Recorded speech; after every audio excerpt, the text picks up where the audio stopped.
আমি যে ঘরে এখন বসা আছি এইটা আমার প্যারেন্টসের ঘর। প্যারেন্টস পাখির জন্য এই পাখিটা আমি রেডি করতেছি।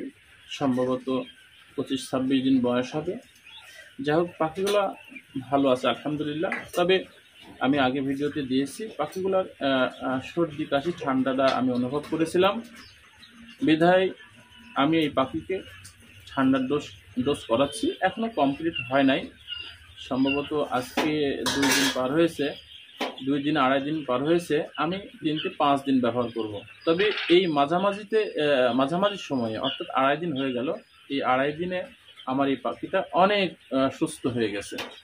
এবং পরিপূর্ণ সুস্থতা হয়ে গেলে এবং হচ্ছে কিনা বা এর মধ্যে যে মেডিসিন কথা বলবো আমি, এই মেডিসিনের মধ্যে অন্য কোনো মেডিসিন কম্বাইন্ড করেছে কিনা সে বিষয়ে এই পাখিগুলো যখন সুস্থ হয়ে যাবে আমি আরেকটি ভিডিও দেব। তবে আমার এই পাখিটার ঠান্ডা লেগে গেছিল, সেটা সর্দি কাশি হয়েছিল, যার কারণে আমি যে মেডিসিনগুলো ব্যবহার করেছি সেটা হচ্ছে এটিভেট, টিডি কফ, তারপরে ডক্সিসাইক্লিন এবং প্যারাসিটামল।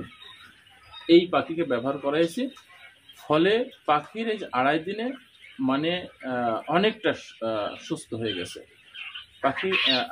আমি বুঝতে পারতেছি যে অনেকটাই যে কাশিগুলো ছিল এগুলা তেমনভাবে দেখা যাচ্ছে না। তবে আমি অবশ্যই পরিপূর্ণ সুস্থ হয়ে যাওয়ার সঙ্গে সঙ্গে সেদিনকে আরেকটি ভিডিও আমি করে দেব, এবং এর মধ্যে আর কোনো কিছু ব্যবহার করেছি কিনা, কোনোটা করা লাগছে কিনা সেটাও জানাবো। তবে এই পর্যন্ত শুরু থেকে এই 2.5 দিন পর্যন্ত এটিভেট, টিডিকফ, ডক্সিসাইক্লিন, প্যারাসিটামল এই পাখির উপরে ব্যবহার করতেছি। আপনারা দেখতে পাচ্ছেন পাখিটা এখন পর্যন্ত আলহামদুলিল্লাহ সুস্থ সবল আছে। যদিও অল্প কিছু আর সমস্যা রয়েছে, এইটা আশা রাখি সামনের এখন 2 দিন এই ডোজটা করাবো, কি আরও 1 দিন বাড়িয়ে দেব। কারণ আমি পাখিকে ডোজ করাই, বিশেষ করে 3 দিনের ডোজ করাই, দেখি 3 দিনে আমার পাখি পরিপূর্ণ সুস্থ যদি হয়েও যায় আরও 1 দিন আমি ধরে করাই। যদি দেখা যাচ্ছে 3 দিনে একটু সিমটম রয়ে গেছে, তখন আমি এই পাখিটাকে আরও 2 দিন নিয়ে যাই। 2 দিনে আমার পাখি যদি 5 দিন ডোজ করার পরেও এই পাখিটা সুস্থ হয়ে গেছে, তারপরেও আমি আর 1 দিন ধরে করাই। এইভাবে আমি আমার খামারে পাখিকে সেবা যত্ন করে থাকি। বিশেষ করে আমি আপনাদেরও বলবো, অবশ্যই আপনারা যে কোনো মেডিসিন ব্যবহার করার পূর্বে অবশ্যই আপনারা ডাক্তারের পরামর্শ নেবেন। আপনি কখনো ইউটিউব চ্যানেল দেখে আমার কথা শুনে যে আপনি আপনার পাখিকে সেবা যত্ন করবেন, সেটা কিন্তু আপনার ঠিক হবে না। কারণ আমি যেমন ঠান্ডার ডোজটা আরও অন্য অনেক মেডিসিন রয়েছে, টিলমিকোসিন রয়েছে, অনেক রকম, যেটা আমি এখন বলতে চাচ্ছি না। টিলমিকোসিন যে একটা ভালো মেডিসিন, এই সম্পর্কে আমার ভিডিওতে দেওয়া আছে। এটাও একটা ঠান্ডার মারাত্মক ভালো একটা মেডিসিন।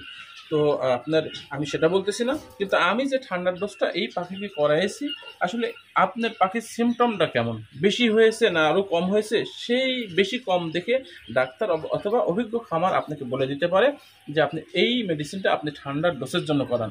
আমার এটার সাথে নাও মিলতে পারে আপনার, কারণ আমার পাখির যে সিমটমটা চোখের সামনে আমার আছে, আমি দেখতে পাচ্ছি এটা আমাকে দেওয়া লাগবে।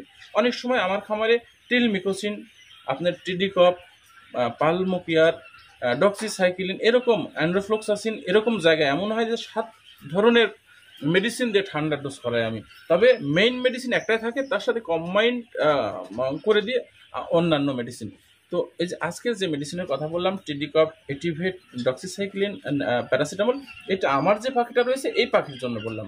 যার জন্য আপনি অবশ্যই আপনার পাখির সিমটমটা কম হতে পারে, বেশি হতে পারে, এই জন্য সাথে আমাশা হতে পারে, যার সাথে ওই আমাশার সাথে আরেকটা আমাশার মেডিসিন কম্বাইন্ড হতে পারে, যোগ হতে পারে। সেক্ষেত্রে ডাক্তারের পরামর্শ নিয়ে আপনি যখন আপনার পাখিকে মেডিসিন সেবন করাবেন, তখন কিন্তু আপনার সেই ভুলটা হবে না। যার জন্য কোনো ইউটিউব চ্যানেল থেকে, আমার চ্যানেল থেকে করাতে হবে এরকম নয়।